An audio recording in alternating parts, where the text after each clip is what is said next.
നമസ്കാരം. മുഖ്യമന്ത്രി പ്രഖ്യാപനം വൈകിയതിന്റെ പേരിൽ കോൺഗ്രസിനെ പരിഹസിക്കുകയും നേതാക്കളെ ഒറ്റതിരിഞ്ഞ് ആക്രമിക്കുകയും ചെയ്തവർക്കുള്ള മറുപടിയുമായി രാഹുൽ മാങ്കൂട്ടത്തിൽ രംഗത്ത് വന്നിരിക്കുകയാണിപ്പോൾ. മുഖ്യമന്ത്രി തർക്കം എന്ന പേരിൽ കെ.സി. വേണുഗോപാലിനെ അടക്കം ടാർഗറ്റ് ചെയ്തുകൊണ്ടാണ് പലരും സംസാരിച്ചത്.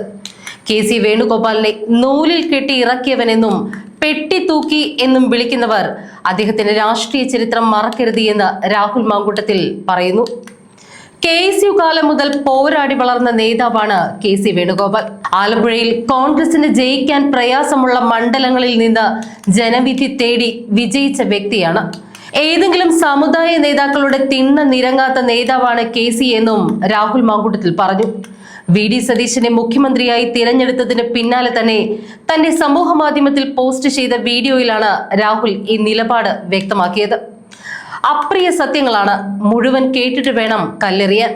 പാർട്ടി പുറത്താക്കിയ പാർട്ടിക്കാരന്റെ അഭിപ്രായമാണ്. ഇന്നല്ല എങ്കിൽ പിന്നെ എന്ന് പറയാൻ. ഈ തലക്കെട്ടോടു കൂടിയാണ് ഈ വീഡിയോ പോസ്റ്റ് ചെയ്തത്. ഒരു വിഭാഗം മാധ്യമങ്ങളും രാഷ്ട്രീയ എതിരാളികളും ചില സമുദായ നേതാക്കളും എഴുതിത്തള്ളിയ VD സതീശൻ കേരളത്തിന്റെ 13ാമത് മുഖ്യമന്ത്രിയായി മാറിയത് ചരിത്രപരമായ നീക്കമാണ് എന്നും രാഹുൽ മാങ്കൂട്ടത്തിൽ പറഞ്ഞു. പാർട്ടിയുടെ പരാജയങ്ങളിൽ കെ.സി. വേണുഗോപാലിനെ ക്രൂശിക്കുന്ന പ്രവണത അവസാനിപ്പിക്കണമെന്നും VD സതീശന് തന്റെ പൂർണ്ണ പിന്തുണയുണ്ട് എന്നും ഹൈക്കമാൻഡ് തീരുമാനം നടപ്പിലാക്കുകയാണ് തന്റെ ഉത്തരവാദിത്തമെന്നും കെ.സി. വേണുഗോപാൽ വ്യക്തമാക്കിയതും കൂടി ചേർത്തുകൊണ്ടാണ് രാഹുൽ മാങ്കൂട്ടത്തിൽ ഈ വിഷയം പറഞ്ഞത്. ഇത് പാർട്ടിയുടെ ഐക്യത്തെയാണ് സൂചിപ്പിക്കുന്നത് എന്നും രാഹുൽ മാങ്കൂട്ടത്തിൽ കൂട്ടിച്ചേർത്തു. കേരളത്തിൽ 10 വർഷക്കാലത്തെ ഇടവേളയ്ക്ക് ശേഷം ഒരു UDF സർക്കാർ അധികാരമേൽക്കുമ്പോൾ ഇത് ഓരോ കോൺഗ്രസ് ലീഗ് പ്രവർത്തകന്റെയും സ്വപ്ന സാക്ഷാത്കാരമാണ് എന്നും രാഹുൽ കൂട്ടിച്ചേർത്തു. സോഷ്യൽ മീഡിയയിലും മറ്റും നടന്ന അധിക്ഷേപങ്ങൾ കോൺഗ്രസ് സംസ്കാരത്തിന് ചേർന്നതല്ല. കെ.സി. വേണുഗോപാൽ പെട്ടി തൂക്കിയുമല്ല. പയ്യന്നൂരിലെ പാർട്ടി ഗ്രാമത്തിൽ തല്ലുകൊണ്ട് വളർന്ന നേതാവാണ്. BJPയുടെ വിദ്വേഷ രാഷ്ട്രീയം ഉപയോഗിച്ചുകൊണ്ട് കോൺഗ്രസിലേക്ക് വന്ന സന്ദീപ് വാര്യരെയും വടകരയിൽ പോരാടി വിജയിച്ച ഷാഫി പറമ്പിലിനെയും സ്വന്തം അണികൾ തന്നെ അധിക്ഷേപിക്കുന്നത് CPMനും BJPക്കും എളുപ്പവഴി ഒരുക്കി കൊടുക്കും എന്നും രാഹുൽ മാങ്കൂട്ടത്തിൽ മുന്നറിയിപ്പ് നൽകി. മാത്യു കുഴൽനാടൻ, M. ലിജു തുടങ്ങിയ നേതാക്കളെ തോൽപ്പിക്കണമെന്ന് പറയുന്നവർ യഥാർത്ഥത്തിൽ തന്റെ പാർട്ടിയെ തന്നെയാണ് തകർക്കുന്നത് എന്ന് ഓർമ്മ വേണമെന്നും രാഹുൽ ഓർമ്മിപ്പിക്കുന്നു. ഇനിയെങ്കിലും പാർട്ടിക്കുള്ളിലെ ഹേറ്റ് പൊളിറ്റിക്സ് അവസാനിപ്പിക്കണം. 10 വർഷം തെരുവിൽ സമരം ചെയ്തും കള്ളക്കേസുകൾ നേരിട്ടും നേടിയെടുത്ത ഈ വിജയം ആഘോഷിക്കാനുള്ളതാണ്. രാഹുൽ മാങ്കൂട്ടത്തിന്റെ വാക്കുകളിലേക്ക്. 10 വർഷക്കാലമായിട്ടുള്ള കേരളത്തിലെ ഓരോ കോൺഗ്രസ് പ്രവർത്തകന്റെയും ഓരോ ലീഗ് പ്രവർത്തകന്റെയും ഓരോ UDF പ്രവർത്തകന്റെയും ഏറ്റവും വലിയ സ്വപ്നം സാക്ഷാത്കരിക്കപ്പെട്ട ദിവസമാണ് ഇന്ന്. കേരളത്തിൽ ഉമ്മൻചാണ്ടി സാറിന് ശേഷം കോൺഗ്രസിന്റെ UDFന്റെ മുഖ്യമന്ത്രി ഉണ്ടായിരിക്കുകയാണ്. ഒരുപറ്റം മാധ്യമപ്രവർത്തകരും ഇടതുപക്ഷവും BJPയും ചില സമുദായ നേതാക്കന്മാരുമൊക്കെ വനവാസം കൽപ്പിച്ച വടശ്ശേരി ദാമോദരൻ മകൻ സതീശൻ എന്ന ശ്രീ VD സതീശൻ കേരളത്തിന്റെ 13ാമത് മുഖ്യമന്ത്രിയായിരിക്കും. നമ്മൾ തെരഞ്ഞെടുപ്പിന്റെ സമയത്താണ് ഇത്തരത്തിലുള്ള വീഡിയോകളുമായി പരസ്പരം സംബന്ധിച്ചത്. ഇന്നിപ്പോൾ ഈ വീഡിയോ ചെയ്യാനുള്ള പ്രധാനപ്പെട്ട കാരണം, ഞാൻ ഡൽഹിയിൽ നിന്നുള്ള കെ.സി. വേണുഗോപാലിന്റെ ഒരു പത്രസമ്മേളനം കണ്ടു. ആ പത്രസമ്മേളനത്തിൽ ആവർത്തിച്ചുള്ള കുത്തിത്തിരിപ്പ് ചോദ്യങ്ങൾക്ക് അദ്ദേഹം മനോഹരമായി മറുപടി പറഞ്ഞു. അദ്ദേഹം പറഞ്ഞു, ശ്രീ VD സതീശൻ എൻ്റെ പൂർണ്ണമായ പിന്തുണയുണ്ട്. ഹൈക്കമാൻഡ് എടുത്ത തീരുമാനം നടപ്പിലാക്കുക എന്നുള്ളതാണ് എൻ്റെ ഏറ്റവും പ്രധാനപ്പെട്ട ഉത്തരവാദിത്വം. ഇത് പറഞ്ഞു തീരുന്നതിന് മുമ്പ് ഒരു മാധ്യമപ്രവർത്തകൻ കുത്തിത്തിരിപ്പ് ചോദ്യം ചോദിച്ചു, അല്ല കെ.സി., നിയമസഭാ കക്ഷിയിൽ അങ്ങേക്കായിരുന്നില്ലേ ഭൂരിപക്ഷം, എന്നിട്ടും ഇതൊരു സ്വാഭാവികമായ നീതിയുടെ ലംഘനമല്ലേ നടന്നിരിക്കുന്നത്? കെ.സി. ഇത് കേട്ടിട്ട് ചിരിച്ചിട്ടങ്ങ് നടന്നുപോയി. എൻ്റെ മനസ്സിൽ തോന്നിയ ചോദ്യം മെമ്പർ താഹിറിന്റെ ചോദ്യമാണ്, ഞാൻ ആവർത്തിക്കുന്നില്ല. എങ്കിലും മറ്റൊരു ചോദ്യം ചോദിക്കാം. ഇതേ കെ.സിയെ തന്നെ മുഖ്യമന്ത്രിയാക്കുന്നു എന്ന വാർത്ത വന്നപ്പോൾ ഹൈക്കമാൻഡ് നൂലിൽ കെട്ടി ഇറക്കാൻ ശ്രമിക്കുന്നു എന്ന് വാർത്ത കൊടുത്ത ആളുകൾക്ക് ഇപ്പോൾ നീതി നിഷേധമെന്ന് പറയാൻ ചില്ലറ ഉടുപ്പൊന്നും പോരാ. ഇനി എനിക്ക് പറയാനായിട്ടുള്ളത് ലീഗിന്റെയും കോൺഗ്രസിന്റെയും പ്രവർത്തകന്മാരോടാണ്. ചില മാധ്യമപ്രവർത്തകരുടെ പ്രധാനപ്പെട്ട പണിയെന്ന് പറയുന്നത് കുത്തിത്തിരിപ്പാണ്. അതിന് നമ്മുടെ നേതാക്കന്മാർ പലപ്പോഴും നിന്നു കൊടുക്കാറുണ്ട്. നിന്നു കൊടുക്കാതിരിക്കേണ്ട ബാധ്യത നമ്മൾ പ്രവർത്തകർക്കുണ്ട്. കഴിഞ്ഞ 10 ദിവസമായിട്ട് എന്താ കേരളത്തിൽ നടക്കുന്നത്? മുഖ്യമന്ത്രിയുമായി ബന്ധപ്പെട്ട ചർച്ചകളുടെ ഭാഗമായി ചില പ്രവർത്തകർ എന്നെയും വിളിച്ചു ചോദിച്ചു, എന്താ നിങ്ങളുടെ അഭിപ്രായം? ഞാനൊരു അഭിപ്രായം പറഞ്ഞില്ല. കാരണം എൻ്റെ അഭിപ്രായത്തിൻ്റെ പേരിൽ ആരെങ്കിലും തമ്മിൽ തർക്കമുണ്ടാകാൻ ഞാൻ ആഗ്രഹിക്കുന്നില്ല. മാത്രമല്ല, എൻ്റെ അഭിപ്രായത്തിന് ഏതെങ്കിലും തരത്തിലുള്ള പ്രസക്തി ഉണ്ട് എന്ന് ഞാൻ വിചാരിക്കുന്നുമില്ല. അഭിപ്രായങ്ങൾ പാർട്ടിയിൽ ഉണ്ട് എങ്കിൽ ആ ഫോറത്തിലാണ് പറയേണ്ടതെന്നാണ് എൻ്റെ വിശ്വാസം. ഈ 3 നേതാക്കന്മാരിൽ 3 പേരും മുഖ്യമന്ത്രിയാകാൻ യോഗ്യരല്ലേ? ആർക്കെങ്കിലും യോഗ്യതയില്ലായ്മയോ അധിക യോഗ്യതയുള്ളതായിട്ട് ഞാൻ വിചാരിക്കുന്നില്ല. അതിൻ്റെ പേരിൽ എന്തെല്ലാം കാണാൻ പാടില്ലാത്ത കാഴ്ചകൾ നമ്മൾ കണ്ടു. ഉമ്മൻചാണ്ടി സാറിൻ്റെയും KC വേണുഗോപാലിൻ്റെ പടമുള്ള ഫ്ലക്സ് ബോർഡ് കത്തിക്കുക. ഉമ്മൻചാണ്ടി സാറ് കത്തുന്നത് കാണുന്നത് ഇത് കോൺഗ്രസ്സുകാരനാ. VD സതീശൻ്റെ പടമുള്ള ഫ്ലക്സിൽ അദ്ദേഹത്തിൻ്റെ മുഖത്ത് തുപ്പുക. VD സതീശൻ്റെ മുഖത്ത് തുപ്പുന്നത് കോൺഗ്രസ് സംസ്കാരം.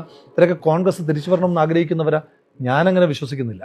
ഞാൻ ഇനിയും പറയാൻ പോകുന്ന ചില കാര്യങ്ങൾ ഒരു പോപ്പുലർ ഒപ്പീനിയൻ ആണെന്ന് എനിക്ക് തോന്നുന്നില്ല. മാത്രമല്ല, അങ്ങനെ കയ്യടിക്ക് വേണ്ടിയിട്ട് എപ്പോഴും അഭിപ്രായം പറയുന്ന ഒരാളല്ല ഞാൻ. ചിലപ്പോൾ ചില ആളുകൾ തെറി വിളിച്ചേക്കാം. CPM-ൻ്റെയും BJP-ക്കാരൻ്റെയും നിരന്തരമായി തെറിവിളി കേൾക്കുന്ന ഒരാളാണ് ഞാൻ. ഇനി നമ്മുടെ കൂട്ടത്തിലുള്ള ആരെങ്കിലും തെറി വിളിച്ചാലും ഒരു വിഷമുണ്ടാകും എന്നല്ലാതെ തഴമ്പിച്ചു പോയതുകൊണ്ട് പ്രത്യേകിച്ച് കാര്യമൊന്നുമില്ല. മാത്രമല്ല, ഇത് ഇപ്പോഴെങ്കിലും പറയണം. നേരത്തെ പറഞ്ഞാൽ പറയും മുഖ്യമന്ത്രി ആക്കാൻ വേണ്ടിയിട്ടുള്ള ശ്രമമാണ്, ലോബിയിങ് ആണ്, അല്ലെങ്കിൽ മുഖ്യമന്ത്രിയുടെ പ്രീതി പറ്റാനാണെന്ന്. ഇന്ന് പറഞ്ഞാൽ അങ്ങനെയൊന്നും ഉണ്ടാകില്ല എന്നുള്ള ബോധ്യമുള്ളതുകൊണ്ടാണ് പറയുന്നത്. മാത്രമല്ല, ഇത് പറയാൻ ഏറ്റവും യോഗ്യം ഞാനാണ്. കഴിഞ്ഞ 10 വർഷത്തിനിടയിൽ പിണറായി വിജയൻ സർക്കാരിനെതിരെ സമരം ചെയ്തതിൻ്റെ പേരിൽ ഏറ്റവും അധികം തവണ ജയിലിലടച്ചത് തന്നെയാണ്. ഞാൻ ജീവിതത്തിൽ സത്യസന്ധമായി പറയുന്നു, ജീവിതത്തിൽ ചെയ്തിട്ടില്ലാത്ത തെറ്റിൻ്റെ പേരിൽ കള്ളക്കേസ് എടുത്ത് എന്നെയും എൻ്റെ കുടുംബത്തെയും അപമാനിച്ച് വളഞ്ഞിട്ട് എന്നെ ജയിലിലടച്ചൊരു സർക്കാർ, ആ സർക്കാരിനെതിരെ പ്രതികരിച്ച ഒരാളാണ് ഞാൻ. അതുകൊണ്ട് കറകളഞ്ഞ കോൺഗ്രസ്സുകാരൻ തന്നെയാണ് ഞാൻ. എനിക്ക് അഭിപ്രായം പറയാൻ ഒരു മടിയുമില്ല. ശ്രീ KC വേണുഗോപാൽ ഇത്രയേറെ അധിക്ഷേപിക്കപ്പെടുവാൻ, ഇത്രയേറെ അപമാനിക്കപ്പെടുവാൻ, അപഹസിക്കപ്പെടുവാൻ, ശപിക്കപ്പെടുവാൻ എന്താണ് അദ്ദേഹം ചെയ്ത തെറ്റ്? അദ്ദേഹം പൊതുവിടത്തിലേക്ക് വന്ന് ഏതെങ്കിലും നേതാക്കന്മാരെ അപമാനിച്ചു? അദ്ദേഹം മുഖ്യമന്ത്രിയാകാൻ ആഗ്രഹിച്ചിട്ടുണ്ടാകാം, VD ആഗ്രഹിച്ചിട്ടുണ്ടാകാം, RC ആഗ്രഹിച്ചിട്ടുണ്ടാകാം. എന്താ തെറ്റ്? VD സതീശനും രമേശ് ചെന്നിത്തലയും KC വേണുഗോപാലും മുഖ്യമന്ത്രിയാകാൻ ആഗ്രഹിച്ചിട്ടുണ്ടെങ്കിലും അതിനുവേണ്ടി ശ്രമിച്ചിട്ടുണ്ടെങ്കിലും ഒരു തെറ്റുമില്ല. നമുക്ക് ഓരോരുത്തർക്കും നമ്മുടെ ഇഷ്ടമനുസരിച്ച് VD മുഖ്യമന്ത്രിയാകട്ടെ എന്നോ, RC മുഖ്യമന്ത്രിയാകട്ടെ എന്നോ, KC മുഖ്യമന്ത്രിയാകട്ടെ എന്നോ എന്ന് പറയാം. പക്ഷെ അതിൻ്റെ പേരിൽ നേതാക്കന്മാരെ അധിക്ഷേപിക്കുന്നത് ഒട്ടും നല്ല പ്രവണതയല്ല. ശ്രീ രാഹുൽ ഗാന്ധിയെ ആക്ഷേപിച്ചു, പ്രിയങ്ക ഗാന്ധിയെ തോൽപ്പിക്കുമെന്ന് പറഞ്ഞു, ആശുപത്രിയിൽ കിടക്കുന്ന സോണിയാഗാന്ധിക്ക് നേരെ വരെ അപമാന പ്രചരണങ്ങളുണ്ടായി, മല്ലികാർജ്ജുന ഖാർഗെ നിരന്തരമായി വേട്ടയാടി. ഇതൊക്കെ എന്തിനു വേണ്ടിയിട്ടാണ്? ഇതൊക്കെ എന്ത് തരം UDF സംസ്കാരമാണ്? എന്ത് തരം കോൺഗ്രസ് സംസ്കാരമാണ്? ശ്രീ KC വേണുഗോപാൽ കുറെ ആളുകൾ പറയുന്നത് കേട്ടു പെട്ടിതൂക്കിയാണെന്ന്. എന്ത് പെട്ടിതൂക്കി? കണ്ണൂരിൽ പയ്യന്നൂര് പോലൊരു പാർട്ടി ഗ്രാമത്തിൽ KSUവിൻ്റെ സംഘടനാ പ്രവർത്തകനായി കടന്നു വന്ന് SFI-ക്കാരൻ്റെ തല്ലുകൊണ്ട് ജയിലിൽ കിടന്ന് KSU പ്രസിഡന്റായി, യൂത്ത് കോൺഗ്രസ് പ്രസിഡന്റായി, ഒരു കോൺഗ്രസ്സുകാരന് ജയിക്കാൻ പ്രയാസമുള്ള ആലപ്പുഴയിൽ നിന്ന് MLA ആയ ആളാണ്. ആലപ്പുഴയിൽ കോൺഗ്രസ്സുകാരന് ഏറ്റവും ജയിക്കാൻ പ്രയാസമുള്ള ആലപ്പുഴ പാർലമെന്റിലെ മെമ്പറാണ്. 2019 19 ജയിച്ചപ്പോഴും നമ്മൾ തോറ്റുപോയ മണ്ഡലത്തിൽ 24 തിരിച്ചു പിടിച്ച ആളാണ് KC വേണുഗോപാൽ. അയാൾ എങ്ങനെയാണ് നൂലിക്കെട്ടിറക്കിയ ആളായി മാറുന്നത്? ഈ നാട്ടിലെ സാധാരണക്കാരൻ്റെ ജനായത്ത് അംഗീകാരം നേടിത്തന്നെയാണ് MLA-യും MP-യും മന്ത്രിയും ഒക്കെയായി ശ്രീ KC വേണുഗോപാൽ മാറിയത്. അദ്ദേഹം ഏതെങ്കിലും സമുദായ നേതാക്കന്മാരുടെ തിണ്ണനിറങ്ങാൻ പോകുന്നത് നിങ്ങൾ കണ്ടിട്ടുണ്ട്? ആലപ്പുഴയിലെ ഏറ്റവും സ്വാധീനം ഉണ്ടായിരുന്ന കാലത്ത് വെള്ളാപ്പള്ളി നടേശന്റെ വീട്ടിൽ പോയിട്ടില്ലാത്ത ആളാണ് ശ്രീ KC വേണുഗോപാൽ. മാത്രമല്ല, വെള്ളാപ്പള്ളി ഇവരെ 3 പേരെയും തോൽപ്പിക്കണമെന്ന് പറഞ്ഞ് ചുട്ടികൂത്തിയ 3 പേരിൽ ഒരാളാണ് ശ്രീ KC വേണുഗോപാൽ. എന്നിട്ടും ജയിച്ചു വന്നു. ജനങ്ങളൊപ്പം ഉള്ളത് കൊണ്ട് തന്നെയാണ്. നമ്മുടെ നേതാക്കന്മാർ ക്ലാരിറ്റി ഉള്ളവരാണ്. സമുദായ നേതാക്കന്മാരെ കേൾക്കും എന്ന് കരുതി അവരുടെ ആരുടെയും തിണ്ണനിറങ്ങാൻ നമ്മുടെ ഒരു നേതാവും പോകാറില്ല. അത് രമേശ് ചെന്നിത്തലയും പോകാറില്ല, VD സതീശനും പോകാറില്ല, KC വേണുഗോപാലും പോകാറില്ല. ഈ രാജ്യത്ത് KC വേണുഗോപാൽ രാജ്യത്തെ കോൺഗ്രസിന്റെ മുഖ്യധാരയിലേക്ക് വരുന്നത് 2019 ശേഷമാണ്. അതായത് കോൺഗ്രസ് തോറ്റു തുന്നം പാടി രാജ്യത്തെ പ്രധാനപ്പെട്ട നേതാക്കന്മാരെല്ലാം കോൺഗ്രസ് പാർട്ടി ഉപേക്ഷിച്ചു പോയി അവരുടെ സുഖങ്ങളും സൗകര്യങ്ങളും അധികാരവും തേടിപ്പോയപ്പോൾ രാഹുൽ ഗാന്ധിയുടെ തോളോട് തോൾ ചേർന്ന് നിന്ന ആളാണ്. പിന്നെയും തെരഞ്ഞെടുപ്പുകൾ ജയിച്ചിട്ടുണ്ട്. അപ്പോഴൊന്നും KC നമ്മൾ ഓർത്തിട്ടില്ല. ഏതെങ്കിലും ഒരു പാല് സൊസൈറ്റിയിൽ തോറ്റാൽ പോലും നമ്മൾ പറയും KC ആണ് ഉത്തരവാദി. വിജയങ്ങളെല്ലാം രാഹുൽ ഗാന്ധിക്ക്, പരാജയങ്ങളെല്ലാം KC വേണുഗോപാൽ. അയാൾ മറുത്തൊരു അക്ഷരവും മിണ്ടിയിട്ടില്ലല്ലോ. ഈ തെരഞ്ഞെടുപ്പിന്റെ കാലത്ത് അയാളുടെ കോൺട്രിബ്യൂഷൻ ചെറുതാണ്. പാർട്ടി വിട്ട് കോൺഗ്രസിൽ നിന്ന് പിന്തുണയോടുകൂടി MLA ആയ തളിപ്പറമ്പിലെ ഗോവിന്ദൻ മാഷ് ആദ്യം നന്ദി പറഞ്ഞത് KC വേണുഗോപാലിനാണ്. അമ്പലപ്പുഴയിൽ നിന്ന് ജയിച്ചു വന്ന G സുധാകരൻ ആദ്യം നന്ദി പറഞ്ഞത് KC വേണുഗോപാലിനാണ്. അതടക്കം ഈ തെരഞ്ഞെടുപ്പിൽ എല്ലാ നേതാക്കന്മാരും മത്സരരംഗത്തേക്ക് പോയപ്പോൾ ഒരു വിമതൻ പോലും ഉണ്ടാകാതെ, അഭിപ്രായ വ്യത്യാസങ്ങളില്ലാതെ എല്ലാവരും ചേർത്ത് പിടിച്ച നേതാവാണ് ശ്രീ KC വേണുഗോപാൽ. അദ്ദേഹം MLA ആകട്ടെ, അദ്ദേഹം മുഖ്യമന്ത്രി ആകട്ടെ എന്ന് ആരെങ്കിലുമൊക്കെ MLA-മാർ ആഗ്രഹിച്ചിട്ടുണ്ടാകും. അതിലെന്താ തെറ്റ്? അദ്ദേഹത്തെ മുഖ്യമന്ത്രിയാകാൻ ആഗ്രഹിച്ച MLA-മാരൊക്കെ പെട്ടിതൂക്കികളാണോ? ആലപ്പുഴയിലെ തോമസിനെ ആക്ഷേപിക്കുന്നുണ്ട്. ഗൺമാന്റെ അടി കൊണ്ട്, തലക്കടി കൊണ്ട് ആശുപത്രിയിൽ കിടന്ന തോമസിനെ കാണാൻ പോയ ഒരാളാണ് ഞാൻ, കോൺഗ്രസ് പ്രവർത്തകനാണ് ഞാൻ. അവനെങ്ങനെയാണ് പെട്ടിതൂക്കിയാകുന്നത്? സന്ദീപ് വാര്യർ അധിക്ഷേപിക്കുന്നത് കേട്ടു. BJP-യുടെ വിധ്വംസക രാഷ്ട്രീയത്തെ, വിദ്വേഷ രാഷ്ട്രീയത്തെ വിട്ട് കോൺഗ്രസിലേക്ക് വന്നപ്പോൾ ഹൊയ് ഹൊയ് പാടിയ ആളുകളാണ് നമ്മൾ. അതേ നമ്മൾ സന്ദീപ് വാര്യരെ ഇപ്പോൾ അധിക്ഷേപിക്കുന്നത് കാണുന്നു. എന്തുതരം രാഷ്ട്രീയമാണത്? എനിക്ക് ഏറ്റവും വേദന തോന്നിയത് മാത്യു കുഴൽനാടനെ മൂവാറ്റുപുഴയിൽ തോൽപ്പിക്കണമെന്ന് ചില ആളുകൾ പറയുന്നത്. ശരിയാ, മാത്യുവിനെ തോൽപ്പിക്കണം. കാരണം കഴിഞ്ഞ 5 വർഷക്കാലം പിണറായി വിജയന്റെ മുഖത്ത് നോക്കി അയാളോട് മറുപടികൾ പറഞ്ഞിട്ടുള്ളയാളാണ് മാത്യു കുഴൽനാടൻ.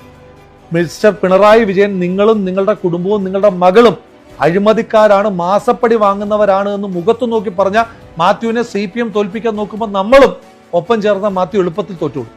പിന്നൊന്ന് ഷാഫി പറമ്പിലിനെ വടകരയിൽ കാലുകുത്തിക്കാൻ സമ്മതിക്കില്ല. ശരിയാ, അവിടുത്തെ CPMകാരും BJPക്കാരും SDPIക്കാരും ഒക്കെ ആഗ്രഹിക്കുന്നുണ്ട് ഷാഫി പറമ്പിലിനെ കാലുകുത്തിക്കരുതെന്ന്. നമ്മളും കൂടെ കൂടിയ ഷാഫി പറമ്പിലിന് കാലുകുത്താൻ കഴിയില്ല. നമ്മളത് ചെയ്യണം. ഈ തെരഞ്ഞെടുപ്പിന്റെ സമയത്ത് ഏറ്റവും അധികം നേതാക്കന്മാരും അതുപോലെ തന്നെ MLA സ്ഥാനാർത്ഥികളും ഒക്കെ എന്നെ വിളിച്ചിട്ടുണ്ട് ഷാഫി പറമ്പിലുമായിട്ടുള്ള ബന്ധത്തിന്റെ പേരിൽ ഒരു റോഡ് ഷോയ്ക്ക് വേണ്ടിയിട്ട്. അപ്പോൾ തെരഞ്ഞെടുപ്പിന്റെ സമയത്ത് കാലാവസ്ഥ നോക്കാതെ, വെയിലാണോ മഴയാണോ നോക്കാതെ, രാവാണോ പകലാണോ എന്ന് നോക്കാതെ ആളെ കൂട്ടാനും തെരഞ്ഞെടുപ്പിൽ വിജയിപ്പിക്കാനും ഷാഫി പറമ്പിൽ വേണമായിരുന്നു. പെട്ടെന്ന് നമുക്ക് ഉറപ്പില്ലാത്ത, അദ്ദേഹം പറഞ്ഞിട്ടുണ്ടോ ഇല്ലയോ നമുക്ക് പോലും അറിയാത്തൊരു വിഷയത്തിൽ അദ്ദേഹം അൺപോപ്പുലർ ആകണം, അദ്ദേഹത്തിനെതിരെ വെറുപ്പ് നമ്മൾ പടർത്തണം, അദ്ദേഹത്തെ ഇല്ലായ്മ ചെയ്യണം. CPMകാരും പറഞ്ഞിട്ടില്ലാത്ത അധിക്ഷേപം വരെ നമ്മൾ പറയണം. നല്ല രീതിയാണ്. ലിജുവിനെ ആക്ഷേപിക്കുന്നുണ്ട്. ലിജു ചേട്ടന്റെ കായംകുളത്ത് വെച്ചിട്ടുള്ള കണ്ണീരോട് കൂടിയിട്ടുള്ള പ്രസംഗം കണ്ടിട്ട് കരച്ചിൽ വന്ന ഒരാളാണ് ഞാൻ അങ്ങനെ വലിയ ലിജു ഫാനോ അദ്ദേഹത്തിന്റെ സപ്പോർട്ടറോ ഒന്നും ആയിരുന്നില്ല. പക്ഷേ ലിജു ചേട്ടൻ ഈ തെരഞ്ഞെടുപ്പിൽ ജയിക്കണമെന്ന് ആത്മാർത്ഥമായി ആഗ്രഹിച്ച ഒരാളാണ് ഞാൻ. കാരണം ഹി ഡിസർവ്സ് ദാറ്റ്. ആ ലിജു ചേട്ടനെ ഇപ്പൊ നമ്മൾ തോൽപ്പിക്കണം എന്നാണ് പറയുന്നത്. അങ്ങനെ കുറെ ആളുകളെ തോൽപ്പിക്കണം. ശരി, എല്ലാവരും തോൽപ്പിക്കാം. സന്ദീപ് വാര്യർ തൊട്ട് തിരുവനന്തപുരത്ത് ഇപ്പൊ ജയിച്ച സുധീർ ഷാ പാലോടിനെ വരെ നമുക്ക് തോൽപ്പിക്കാം. എന്നിട്ട് CPMനും BJPക്ക് എളുപ്പമാർഗം ഉണ്ടാക്കി കൊടുക്കാം. പ്രിയപ്പെട്ട കോൺഗ്രസിന്റെ നേതാക്കന്മാരെ, കോൺഗ്രസിന്റെ പ്രവർത്തകരെ, ലീഗിന്റെ പ്രവർത്തകരെ, പാർട്ടിയിൽ നിന്ന് പുറത്താക്കിയ ഒരാളാണ് ഞാൻ, പുറത്താക്കപ്പെട്ട ഒരാളാണ് ഞാൻ ചെയ്തിട്ടില്ലാത്ത തെറ്റിന്റെ പേരിലാണ് പുറത്താക്കപ്പെട്ടതെന്ന് എനിക്ക് നല്ല ബോധ്യമുണ്ടായിട്ടും, എന്നെ പാർട്ടി കേട്ടിട്ടില്ല എന്നറിഞ്ഞിട്ടും, എന്നോട് നീതിയല്ല കാണിച്ചതെന്ന് ബോധ്യമുണ്ടായിട്ടും തെരഞ്ഞെടുപ്പിന്റെ സമയത്ത് പോലും ഒരു മൗനം കൊണ്ട് പോലും, ഒറ്റവരി കൊണ്ട് പോലും അസ്വസ്ഥത രേഖപ്പെടുത്താതെ ഈ പാർട്ടിക്കാരനായിട്ട് നിൽക്കുന്ന ഒരാളാണ് ഞാൻ. എനിക്കെതിരെ നടപടിയെടുത്തപ്പോൾ പോലും പാർട്ടിയാണ് ശരിയെന്ന് പറയുന്ന ഒരാളാണ് ഞാൻ. അങ്ങനെ ഒരു കോൺഗ്രസ്സുകാരൻ്റെ അഭ്യർത്ഥനയാണ്, ഇനിയെങ്കിലും നമ്മൾ ഈ ഹെയ്റ്റ് പൊളിറ്റിക്സ് അവസാനിപ്പിക്കണം. നമ്മൾക്ക് ഇഷ്ടമുള്ളൊരു നേതാവിന് വേണ്ടിയിട്ട് മറ്റ് നേതാക്കന്മാരെ ആക്ഷേപിക്കുന്നു, CPMകാരും BJPക്കാരും പോലും പറയാൻ അറയ്ക്കുന്ന വാക്കുകൾ പറയുന്ന ആ പ്രവണതയ്ക്ക് നമുക്ക് അവസാനമുണ്ടാക്കണം. കാരണം ഈ നേതാക്കന്മാരെ നാളെ തെരഞ്ഞെടുപ്പിൽ മത്സരിക്കാൻ വരുമ്പോൾ തോളിലേറ്റി നടത്തേണ്ടത് നമ്മളാണ്. അന്ന് നമ്മൾ പറഞ്ഞ കാര്യങ്ങൾ മാത്രം CPMകാർ തിരിച്ചു പറഞ്ഞാൽ അവരുടെ ജോലി എളുപ്പമാകും. അതുകൊണ്ട് നമ്മൾ 10 വർഷമായി കാത്തിരുന്നൊരു സർക്കാർ അധികാരത്തിൽ വന്നിരിക്കുകയാണ്. തെരുവിൽ സമരം ചെയ്ത ആളുകളാണ് നമ്മൾ, അടികൊണ്ട ആളുകളാണ് ഞങ്ങൾ. കാസർഗോഡ് തൊട്ട് തിരുവനന്തപുരം വരെ ഒരു ബസ് ഇങ്ങനെ പോയ വഴിക്ക് അത്രയും കരിങ്കൊടി കാണിച്ചതിൻ്റെ പേരിൽ ക്രൂരമായി ആക്രമിക്കപ്പെട്ട ഒരു സംഘം സഹപ്രവർത്തകർ എനിക്കുണ്ട്. ഒരുപാട് കേസുകളുള്ള ആളുകളുണ്ട്. അപ്പോൾ അതുകൊണ്ട് നമ്മുടെ എല്ലാം കൂട്ടായ്മയുടെ വിജയമാണ്, ജനങ്ങൾ നമുക്ക് സമ്മാനിച്ച വിജയമാണ്. ഈ പാർട്ടി അങ്ങനെ തെറ്റ് ചെയ്യുന്നൊരു പാർട്ടിയല്ല. നമ്മൾ ചില ആളുകൾ വാദത്തിന് വേണ്ടി പറഞ്ഞു KC വേണുഗോപാൽ ഹൈക്കമാൻഡിനെ മാനിപ്പുലേറ്റ് ചെയ്യും, മധ്യപ്രദേശും രാജസ്ഥാനും ആവർത്തിക്കും. സത്യത്തിൽ എന്താ മധ്യപ്രദേശും രാജസ്ഥാനും സംഭവിച്ചത്? ഇതിനു മുൻപ് പറയാഞ്ഞത് അന്നേരം KC പക്ഷം പിടിക്കുകയാണെന്ന് നിങ്ങൾ പറയുമെന്നുള്ളത് കൊണ്ടാണ്. രാജസ്ഥാനിൽ സത്യത്തിൽ ഹൈക്കമാൻഡിന് താല്പര്യം സച്ചിൻ പൈലറ്റിനെ മുഖ്യമന്ത്രിയാക്കുക എന്നുള്ളതായിരുന്നു. പക്ഷേ രാജസ്ഥാനിലെ മഹാഭൂരിപക്ഷം ആളുകളും അവിടുത്തെ MLAമാരും പറഞ്ഞു അല്ല, അശോക് ഗെഹ്ലോട്ടാണ് ശരിയെന്ന്. പാർട്ടി അതിനോടൊപ്പം നിന്നു. അതായിരുന്നു സത്യം. കാരണം സച്ചിൻ പൈലറ്റ് പാർട്ടി വിടുന്നതിനെ പറ്റി ആലോചിച്ചു. അധികാരമില്ലാത്തപ്പോഴും അശോക് ഗെഹ്ലോട്ട് കറകളഞ്ഞ കോൺഗ്രസ്സുകാരനായി തുടരുന്നു. മധ്യപ്രദേശിൽ ഹൈക്കമാൻഡിന് താല്പര്യം ജ്യോതിരാദിത്യ സിന്ധ്യ ആയിരുന്നു മുഖ്യമന്ത്രിയാകണം എന്നായിരുന്നു. പക്ഷെ അവിടുത്തെ MLAമാരും പാർട്ടി പ്രവർത്തകരും പറഞ്ഞു അല്ല, കമൽനാഥ് ആകണം. അവരായിരുന്നു ശരി. കാരണം അധികാരം കിട്ടാത്തപ്പോൾ ജ്യോതിരാദിത്യ സിന്ധ്യ ഇപ്പോൾ പാർട്ടി വിട്ട് BJPയിൽ പോയി ഹേറ്റ് പൊളിറ്റിക്സ് പറയുകയാണ്.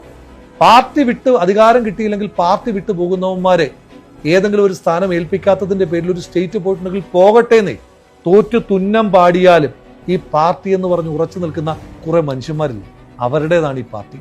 കേരളത്തിലും ഹൈക്കമാൻഡ് ഏറ്റവും യുക്തമായി തീരുമാനമെടുത്തു. ഒരാളും സ്വാധീനിക്കാൻ പോയില്ല.